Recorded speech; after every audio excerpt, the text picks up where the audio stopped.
امریکہ ایران کشیدگی، ٹرمپ نے فرانسیسی صدر کی ثالثی کی کوششیں مسترد کر دیں۔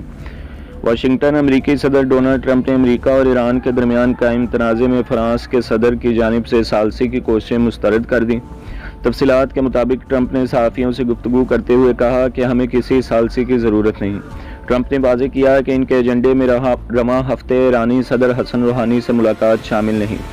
غیر ملکی خبر رساں ادارے کے مطابق ٹرمپ نے نیو یارک میں ایرانی صدر سے ملاقات کو خارج از مکان نہیں قرار دیا۔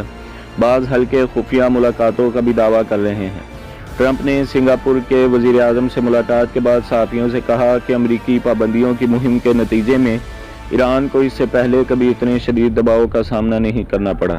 دوسری جانب اقوام متحدہ کی جنرل اسمبلی سے خطاب کرتے ہوئے ٹرمپ کا کہنا تھا کہ ایران نہ صرف دہشت گردوں کا سب سے بڑا اسپانسر ہے بلکہ شام اور یمن میں بھی دہشت گردی کا ذمہ دار ہے، اور ان کا یہ بھی کہنا تھا کہ امریکہ نے ایران کو ایٹمی ہتھیاروں کے حصول سے روکنے کے لیے معاہدہ توڑا۔ تو دوستوں اور بھائیوں، ہمارے چینل کو سبسکرائب کر دیجئے، ویڈیو کو لائک کر دیجئے اور بیل کے آئیکن کو بھی دبا دیجئے تاکہ ہر آنے والی جو ویڈیو ہے وہ آپ کو سب سے پہلے ملتی رہے۔